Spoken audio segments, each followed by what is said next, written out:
The second half of Chapter 7 is the valorization process. The capitalist mode of production produces commodities that have use values, otherwise they wouldn't sell. But use values aren't the point of their production, even if the capitalist cares about social progress. What the capitalist wants to produce is a commodity that not only can be sold, but can be sold for more than the cost of the materials and labor that went into it. The capitalist wants a surplus value.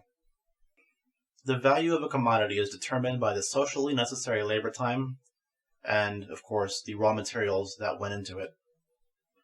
In the case of spinning yarn, there's the cost of the cotton, the cost in how much of the spindle was used up, and the labor put into it. Because machines wear and tear and their components degrade, the process of production itself is consumptive. Namely, in that it consumes the means of production. The labor that went into producing a commodity is also the sum of the labor that went into the raw materials and means of production that were used to produce it. In an hour, a worker produces some quantity of commodities, say yarn. This represents an hour's worth of labor. That hour of labor has been objectified in yarn.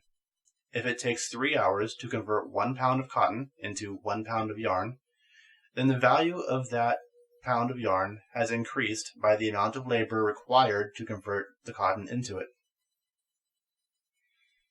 Working on raw materials to produce commodities represents an increase in their value. And we say labor generally because it doesn't matter what exactly the labor is, whether you're tailoring, spinning cotton, or whatever else it might be, because what matters is the expenditure of labor power. But remember, only the socially necessary labor time counts toward the production of value.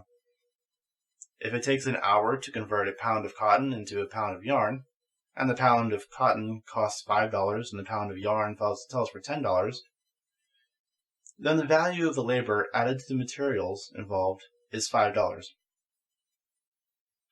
Marx writes, quote, "Our capitalist stares in astonishment. The value of the product is equal to the value of capital advanced. The value advanced has not been valorized, no surplus value has been created, and the money has not been converted into capital. So how does a capitalist make a profit? How does he become a capitalist?" The key here is the discrepancy between the exchange value and the use value of labor power.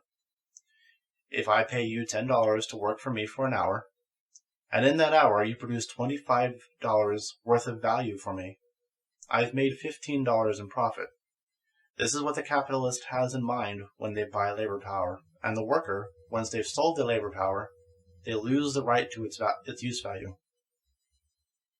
Remember that contradiction between exchange value and use value we talked about in Chapter 1, Section 1. Once you sell an object, you can no longer use it. True, in real employment, the worker may be the one doing the labor, but all the fruits of that labor go to the capitalist who purchased the labor from that worker.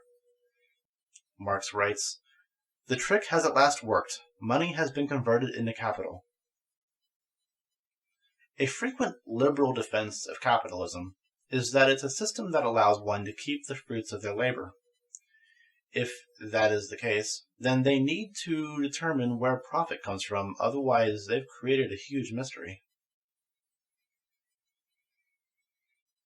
Another way to look at this is splitting up a work period into 2 parts. Let's say you're paid $100 to work for 10 hours, and in that time you produce $200 for the capitalist. In this hypothetical scenario, the value you have created matches what you're being paid for your labor halfway through the day, 5 hours into it. You break even after 5 hours. But for the next 5 hours, you're basically just working for the capitalist for free. The latter half of this is called the surplus labor, and the value it creates, the value that the capitalist earns as profit, is of course surplus value. Now, of course, we're talking about socially necessary labor time. A slow worker produces less surplus value for the capitalist, and the capitalist may choose not to continue to purchase their labor power. That is the fault of the worker.